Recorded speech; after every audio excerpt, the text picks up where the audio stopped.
Sir, தொடர்ந்து திமுக கூட்டணி பல சச்சரவுகளில் ஈடுபட்டு வந்துட்டு இருந்துச்சு. இதில் வந்து திமுக கூட்டணி உடையும் அப்படிங்கிற மாதிரி தெரிவிச்சிட்டு இருந்தாங்க பல பேர். ஆனால் திமுகவுக்கும் காங்கிரஸுக்கும் இடையான கூட்டணியில் தொகுதி பங்கீடு சுமூகமான நிலையில் முடிஞ்சிருக்கே சார், இதை எப்படி பார்க்குறீங்க? திமுக வந்து காங்கிரஸை வாழ வைக்கணும், அதுக்கு அதை போற்றுதலுக்குரிய ஒன்றாக மாற்றணும் அப்படிங்கிற எண்ணத்தில் இதை பண்ணதாக நீங்கள் எடுத்துக்கலாம். பட் அது உண்மை இல்லை. அதே மாதிரி 25 சீட்டில் போன முறை அவங்க கண்டெஸ்ட் பண்ணிவிட்டு 18 சீட்டு வெற்றி பெற்றாங்க. அது ஏறத்தாழ அவங்க போட்டியிட்ட 4க்கு 3 தொகுதிகள் அவங்க வெற்றி பெற்றிருக்காங்கங்கிற ஒரு அடிப்படையில் நீங்கள் பார்க்கலாம். பட் அதே கட்டத்தில் திமுகவும் அதே மாதிரியே ஆட்சி அமைச்சாலும் 175 சீட்டில் 133 தான் வெற்றி பெற்றாங்க. அவங்களும் 4க்கு 1ங்கிற அடிப்படையில் தான் வெற்றி பெற்றாங்கன்னு நீங்கள் பார்க்கலாம். இப்போது தொகுதிகள் கொடுக்கும்போது இப்போ காங்கிரஸ் போன முறை வெற்றி பெற்ற ஸ்ரீபெரும்புத்தூர், சோழிங்கநல்லூர், ஈரோடு கிழக்குங்கிறது வேறு. அது இப்போ இடைத்தேர்தல்கள்னால வேறு விதமாக வந்தது. அதை இப்போது தேமுதிகலேருந்து திமுகவுக்கு வந்தவங்க கிட்ட கொடுத்துட்டாரு. உதகமண்டலம், விருதாச்சலம், அறந்தாங்கி, காரைக்குடி, சிவகாசி, திருவாடனை, இந்த தொகுதிகளில் திரும்ப கொடுப்பாங்களா? அது ரொம்ப முக்கியம் இல்லையா? 18 ஏற்கனவே லாஸ்ட் டைம் வெற்றி பெற்றாங்க. அந்த 18ஐயும் திருப்பி கொடுப்பாங்களா? மீதி இருக்கிற 10 என்ன? அந்த 10ல் அவங்க ஏற்கனவே ஒரு 7 தொகுதியில் தோற்று போனாங்க இல்லையா? அந்த 7 தொகுதிகள், அதாவது ஊத்தாங்கரையோ, கள்ளக்குறிச்சியோ, ஓமலூரோ, உடுமலைப்பேட்டோ, மேலூரோ, ஸ்ரீவில்லிபுத்தூரோ திரும்ப கொடுக்கப்படுமா அப்படிங்கிற கேள்வி முதல்ல இருக்குது. தொகுதி சுமூகமாக முடிஞ்சது அப்படிங்கிறதுக்கு மைய காரணம், உங்களுக்கு காரணம் என்ன? எதுக்காக இதை கஷ்டப்பட்டு காங்கிரஸை உள்ளே சேர்த்தாங்க? விட்டுருந்தா அந்த 25 சீட்டை எடுத்துருந்துருக்கலாம். அதை விசிகாவுக்கும், கம்யூனிஸ்ட்டுக்கும், தேமுதிகவுக்கும், பாமக அப்பா கட்சிக்கும் கொடுத்துட்டு இவங்க அந்த 175லேயே நின்றுருக்கலாம் அப்படின்னு ஒரு சூழ்நிலை இருக்கும் பொழுது ஏன் வலுக்கட்டாயமாக காங்கிரஸுக்கு ஒரு 3 சீட்டு விளையாடிட்டு இருந்தாங்க இவ்வளோ நாளாக அப்படிங்கிற கேள்வி வரும்னா, தாவேகா பக்கம் யாரும் போயிடக்கூடாதுங்கிறதுல திமுக உறுதியாக இருந்தது. ஒரு கூட்டணி தாவேகாவுக்கு அமைஞ்சிடக்கூடாது. காங்கிரஸ் போச்சுன்னா அது ஏதோ ஒரு விதத்தில் பலமாக தான் இருக்கும். ஸோ அனுபவம் வாய்ந்த ஒரு கட்சி தாவேகாவுடன் போய் சேர்ந்துடக்கூடாது. அவங்க தனியாக நின்று தோற்று போகணும், ஒரு சீட்டு கூட வெற்றி பெறக்கூடாது அப்படிங்கிற எண்ணம் தான் திமுகவுக்கு இருந்ததே ஒழிய காங்கிரஸை வாழ வைக்கணும், அது பெரிய கட்சி அப்படிங்கிற ஒரு எண்ணத்தில் பண்ணதாக நீங்கள் எடுத்துக்கொள்ள முடியாது. செல்வபிரந்தகை ஆனால் தாவேகாவோட நாங்கள் பேச்சுவார்த்தையை நடத்தலை, அந்த மாதிரி எந்த நாளும் நடந்ததே இல்லை அப்படிங்கிற மாதிரியும் தெரிவிச்சிருக்கேன். செல்வபிரந்தகை உண்மையை சொல்வார் அப்படின்னா எனக்கு தெரிஞ்சு வாட் இஸ் யுவர் நேம் அவரை கேட்டு பாருங்கள். அவர் பேர் செல்வம், அதை சொல்ல மாட்டார். எல்லாத்துலேயும் போய் தான் வரும். அவர்கிட்டேருந்து உண்மையான தகவல்கள் ஏதாவது வந்திருந்ததுன்னா அவரை பற்றி நம்ம நிறைய பெருமையாக பேசியிருப்போமே. இப்போ என்னென்னா, ராஜ்யசபா சீட்டுக்கு காங்கிரஸ் ஏன் வலியுறுத்துது, ஏன் கேட்டு பெற்றது அப்படின்னு சொன்னால், நாட்டில் 3 மாநிலத்தில் தான் அவங்க ஆட்சியிலே இருக்காங்க. ஸோ தெலுங்கானாவில் ரேவந்த் ரெட்டிக்குன்னு 1000 பிரச்சனை இருக்குது. கர்நாடகாவில் கூட்டணின்னு இல்லாட்டியும் சித்தராமையாவுக்கு 1000 பிரச்சனை இருக்குது. அப்போ எங்கேயோ மணிப்பூருக்கும் மேகாலயாவையும் பார்த்து கொண்டிருக்கக்கூடிய ஒரு காங்கிரஸ் கமிட்டி தலைவர், அவர் கிறித்துவராக இருப்பதால், திருச்சியிலேருந்து வந்தவருங்கிறதுனால அவரை வலுக்கட்டாயமாக ராஜ்யசபாவுக்கு கொண்டு வந்தாங்க. அவருக்கு வேறு எப்படி ராஜ்யசபா சீட்டு கிடைக்கும்? நாச்சியப்பனுக்கே கிடைக்காது, திருநாவுக்கரசுக்கே கிடைக்காது, எத்தனையோ தமிழ்நாட்டில் இருக்கக்கூடிய இப்போ செல்வபிரந்தகைக்கு ரொம்ப க்ளோஸாக இருக்கிற தங்கபாலுக்கும் கிடைக்காது. அப்போ யாருக்கு கொடுக்கணும்? கிறிஸ்டோஃபர். எதுக்காக? கிறித்துவ வாக்குகளை திரும்ப கொண்டு வந்து சேர்த்துருங்க எப்படியாவது.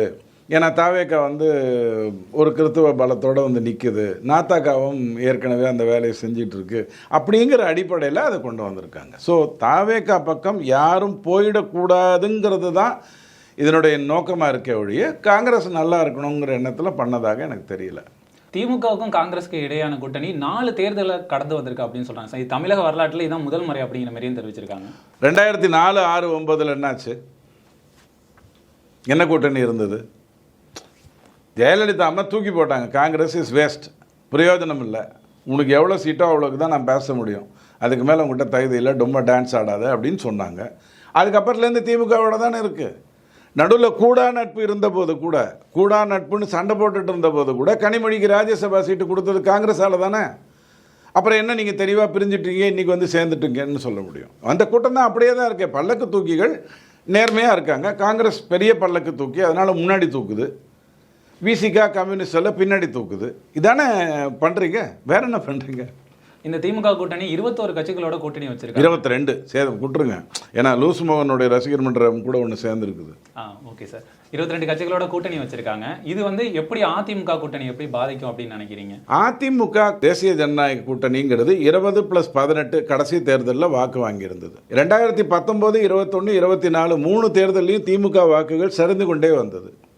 19, 21, 24 3 தேர்தலையும் அதிமுக வாக்குகள் அதிகரித்து கொண்டே வந்தது.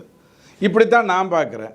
நீங்கள் ஏன் தேவையில்லாமல் முரசொலி படிக்கிறீங்க? டெல்லியிலிருந்து பாஜக வந்து தமிழ்நாட்டை அழிக்கிற நோக்கில் தான் இந்த என்டிஏ கூட்டணி தமிழ்நாட்டில் ஆளணும்னு வந்திருக்காங்க. இதை நாங்கள் தடுக்கிறது தான் இந்த கூட்டணி அமைச்சிருக்கோம் அப்படிங்கிற மாதிரி செல்வ பிறந்தகை சொல்லியிருக்காரு. அழிக்கிறதுனா நீங்கள் சொல்கிறது வந்து டிசாஸ்டர் அப்படிங்கிற அடிப்படையில் சொல்கிறீங்கன்னு நினைக்கிறேன். ஒரு தப்பு நடந்ததுன்னா ரப்பரை வைத்து அழிப்போம் இல்லையா? அந்த ரேஞ்சில் தான் காங்கிரஸ் இருக்குது. அதை போய் எதுக்கு டெல்லியிலேருந்து வந்து கில்ஜி மாதிரி வந்து படையெடுத்துட்டு வந்து பண்ணணுங்கிற அவசியம் எங்கே இருக்குது? செல்வ பிறந்தகையோ எல்லாருமே திரும்ப திரும்ப சொல்கிறது என்னென்னா, பிஜேபி ஒரு நோட்டா கட்சிங்க. அதுக்கு 18% கூட போன முறை எப்படி வந்துச்சுன்னா, இவர் பாமக இருந்ததுனால, ஜான் பாண்டியன் இருந்ததுனால, டிடிவி இருந்ததுனால, ஓபிஎஸ் இருந்ததுனால வந்துருச்சுங்க. இல்லைனா அது நோட்டா கட்சி தான் சொல்லிட்டு அதை அழிப்பதற்கு யார் வேணும்? மைக் டைசன் வேணும். யார்? பலம் பொருந்திய காசு ஏகப்பட்டது உள்ள திமுக தான் வேணும்னு சொன்னால், ஒரு சின்ன கொசு அழிக்கிறதுக்கு எதுக்கு இத்தனை வேலை? அப்போ அவங்களுக்கு அந்த பலம் தெரிஞ்சிருக்கு. ஸோ டெல்லியிலேருந்து வந்து படையெடுக்கிறாங்கன்னா என்ன அர்த்தம்? அப்போ இங்கே யார் வந்திருக்காங்க? இங்கே உங்களுக்கு பேச வந்தவங்களாம் யார் வந்திருக்காங்க? இப்போ நீங்கள் ராஜ்யசபா தேர்ந்தெடுத்திருக்கீங்களே, அவர் உங்களுடைய அபிப்பிராயத்தில் பிறந்தது நம்ம தமிழ்நாட்டில் தான்னாலும் அவர் இருக்கிறது காங்கிரஸ் கமிட்டி மெம்பராக தானே. ஸோ பேசணுங்கிறதுக்கான வர கருத்துக்கள் தான் இதெல்லாம், பெரிய விஷயம் இல்லை. அது தமிழ்நாட்டில் அவங்க மதவாத பிரச்சனையை தூண்டணும் அப்படின்னு நினைக்கிறாங்க. அதனால தான் அப்படி இல்லாத ஒரு மத சார்புங்கிறத வந்து புரிந்து கொள்ளாமல் இவங்க தான் மத சார்பாக ஒரு கிறித்தவரை தேர்ந்தெடுத்திருக்காங்க. யாரை தேர்ந்தெடுத்திருக்கணும்? ராஜ்யசபாக்கு இங்கேருந்து ஒரு சீட்டு போகுதுன்னா யாரை கொண்டு போயிருக்கணும்? தமிழ்நாட்டில் காங்கிரஸில் உழைச்சவங்க யாருமே இல்லையா? ஏன் வந்து கிறிஸ்டோஃபர் திலக் வரணும்? அதுக்கே இத்தனை போராட்டம். அப்போ மதத்தை கொண்டு வந்து நிறுத்துறது யார்? இப்போ இதே நீங்கள் அதிமுகவோ பிஜேபியோ அந்த ஆங்கிளில் பார்க்குமா? இப்படி பண்ணால் கிறிஸ்துவரை தேர்ந்தெடுத்தால் தான் நல்லது. இஸ்லாத்தவரை அப்துல் கலாமை தேர்ந்தெடுக்கும் போது அவர் இஸ்லாத்தவர்னு பார்த்தா தேர்ந்தெடுத்தது பிஜேபி ஜனாதிபதிக்கு இல்லையே. அவர் ஒரு விஞ்ஞானிங்கிற அடிப்படையில் தான் தேர்ந்தெடுக்கப்பட்டது. அவர் இஸ்லாத்தவராக மார்க்கத்தவர்களை ஒத்துக்கொள்ளலையே. இந்த கிறிஸ்டோபர் திலக்குங்கிறது யார்?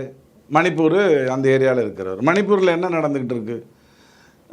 போதை வியாபாரம் பெரிய அளவில் நடந்துகிட்ருக்கு. அதனால தான் 4 வருஷத்துக்கு முன்னாடியிலேருந்து அதை போட்டு மிதிக்க ஆரம்பித்தாங்க. அதனால தான் அங்கே வந்து ஒரு கலவரம்னு வந்தது. மெய்தி இனத்தவர்கள் தான் பாதிக்கப்பட்டவங்க. குக்கி வந்து சேர்ந்த கூட்டம். அதுக்கு வந்து இவர் போகிறாரு. இவரை தூக்கி கொண்டு போய் ராஜ்யசபான்னு உட்கார வைக்கிறாங்க. என்ன பயன்? இங்கே யார் மதம் எங்கேருந்து வந்ததுன்னு சொல்லுங்கள். இந்த நிலையில் திமுகவுக்கு அந்த கூட்டணி இடையான பேச்சுவார்த்தையும் தொகுதி பங்கீடும் வந்து மொத்தமாக முடிஞ்சிருச்சு கிட்டத்தட்ட.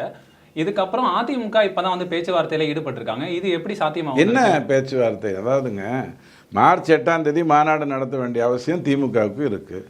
அதுக்குள்ளே தொகுதி பங்கீடுங்கிறத கொடுத்துருக்காங்களா? எண்ணிக்கை வேணால் சொல்லிட்டாங்க, இல்லைன்னு சொல்லலை.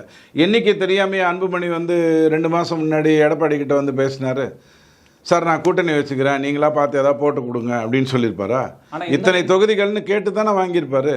ஏப்ரல் 10ஆம் தேதி அமித்ஷா எடப்பாடி ஐயாவோட கூட்டணி பேசும்போது 2025 இத்தனை ரேஞ்சு சொல்லியிருப்பாரா இல்லையா? இதுலேருந்து இவ்வளோ எனக்கு வரணும், இதுலேருந்து இவ்வளோங்கிற அடிப்படையில் பாருங்கள். விஜய் வந்தால் இப்படி குறைச்சிக்கிறேன், நாத்தாக்கா வந்தால் அப்படி குறைச்சிக்கிறேன் அப்படின்னு பேசிட்டு தானே வந்திருப்பாங்க.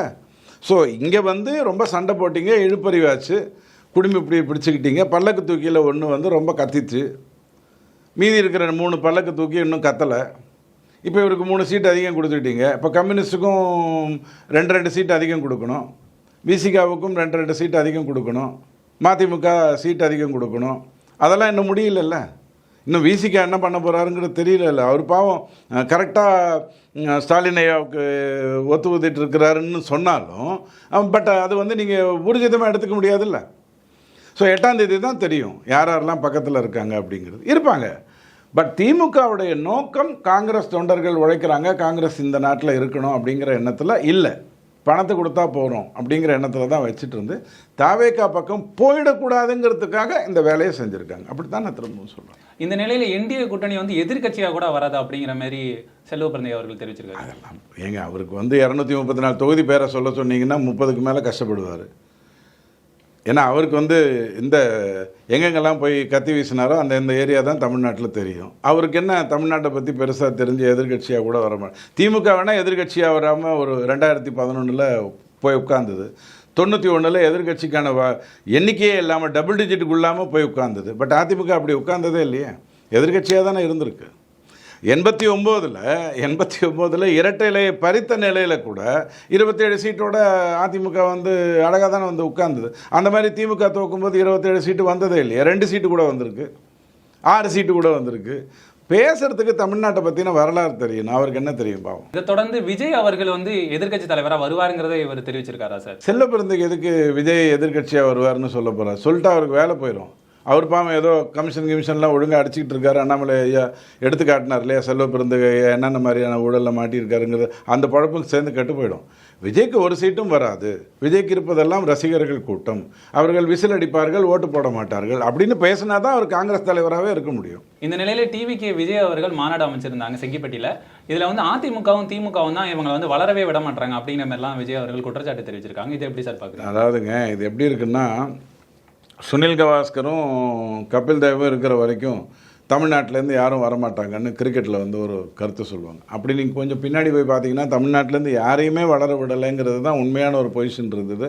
அதே மீறி தான் வெங்கட்ராகவன் வந்தார், அதே மீறி தான் சேகர் வந்தார், அதுக்கு மீறி தான் கிருஷ்ணமாச்சாரி சேகர். எல்லோரும் வாங்க வாங்க என் கூட போட்டி போடுங்க, நீங்கள் ஜெயிச்சுக்கோங்க, நான் வேணால் பின்னாடி நிற்கிறேன் நான் சொல்லுவான். தடுக்க தான் பார்ப்பாங்க. அதுலேருந்து மாற்று கருத்து இருக்குது. நீங்கள் திடீர்னு வருவீங்க, ஒரு கொள்கை எதிரின்னு பேசுவீங்க, அரசியல் எதிரின்னு பேசுவீங்கன்னா விட்டுருவாங்களா? ஆனால் அன்றைக்கி கரூர் பிரச்சனை வந்தபோது திமுக தவிர எல்லாருமே, திமுக காங்கிரஸ் இந்த விசிகாலாம் விட்டுருங்க, அதெல்லாம் ஜால்ரா கேஸு பல்லக்கு தூக்கி தானே. அதை தவிர எல்லா கட்சிகளும் விஜயோட தானே நின்றாங்க. யாராவது வந்து அன்னைக்கு அந்த 41 பேர் இறந்த அன்றைக்கே அண்ணாமலை அங்கேருந்து வந்து சப்போர்ட் பண்ணிட்டு தானே பேசிட்டு போனார். எடப்பாடியை சப்போர்ட் பண்ணி தானே பேசினார். வளர விட மாட்டாங்க அப்படின்னா நீங்கள் ஏதாவது வெளியில் வந்துட்டு தொகுதி உடன்பாடுங்கிறத ஒழுக்கமாக பேசணும். செங்கோட்டையன் வந்துட்டார், கூடவே டிடிவி வந்துடுவார், சசிகலா வந்துடுவாங்க, ஓபிஎஸ் வந்துடுவாங்க நீங்கள் நினச்சிங்கன்னா செங்கோட்டையன் நம்பி வர்றதுக்கு அதிமுக அவங்கெல்லாம் உட்காந்துருக்காங்க. ஸோ உங்களுக்கு தானே கால்குலேஷன்ஸ் ஒழுங்காக இருக்கணும். எனக்கு ரசிகர்கள் ஓட்டு போடுவாங்கன்னா ஓட்டு போடுவாங்க, அதை அள்ளி கொடுப்பதற்கு பூத் ஏஜென்ட் நேர்மையானவனாக இருக்கணுமே. அங்கேயே பாதி பேர் திமுகவில் தான் உட்காந்துருப்பான். தாவேகாவுடைய பூத் கமிட்டி மெம்பராக கண்டிப்பாக திமுக ஆட்கள் தான் உள்ளே வந்திருப்பாங்க, அவங்க தான் அமுச்சு வச்சுருப்பாங்க. ஸோ ஓட்டு வரும், ஆனால் நீங்கள் அள்ளக்கூட முடியாத. உங்கள்கிட்ட இத்திலுண்டு பேக்கெட் வச்சுருந்ததுன்னா கோளாறில் போய் 2 கிலோ தங்கத்தையை எடுத்துகிட்டு வருவீங்க, இங்கே என்ன சேருமோ அதை தான் எடுத்துகிட்டு வருவீங்க, அவ்வளோதான் முடிய போகுது. ஸோ நீங்கள் அரசியலுக்குள்ளே வந்துட்டீங்க. அரசியல்னால் என்னங்கிறது உங்களுக்கு தெரியணும். ரொம்ப மோசமான ஒன்று. உலகத்தில் இருக்கிற அத்தனை தவறான மனிதர்களும் வெவ்வேறு விதத்தில் சேரக்கூடிய ஒரு ஆக்ஷன் ஓரியன்ட் தான் அரசியல்னு கேவலமாகிடுச்சு இந்த திமுக நீதி கட்சியெலாம் வந்த பிறகு. அரசியல் வேறு விதமாக இருந்தது இந்தியாவில். ஸோ அந்த அரசியல் உங்களுக்கு தெரியணும். நீங்கள் போய் அவங்க 2 பேர் தடுக்கிறாங்கன்னு என்ன அர்த்தம்? எடப்பாடி ஐயா தெளிவாக சொன்னார், எத்தனையோ முறை ஓப்பனாக சொன்னார். தமிழிசை அம்மா இன்றைக்கும் கேட்டுட்ருக்காங்களே, அவர் தப்பு பண்ணாதீங்கன்னு கேட்டுக்கிட்டு இருக்காங்க.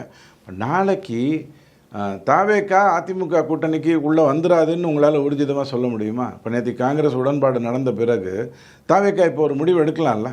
ஆனால் அவங்களும் அதிமுக மேலே தானே சார் குற்றச்சாட்டு தெரிவிச்சிருக்காங்க. கரூர் சம்பவத்திலேருந்து ஜனநாயகன் படம் வரை எல்லாத்தையும் முடக்கினது வந்து திமுகவும் அதிமுகவும் சேர்ந்து செய்த சதி தான் அப்படின்னு சொல்லி. ஜனநாயகம் படம் சிபிஎஃப்சி கிட்ட இருக்குது.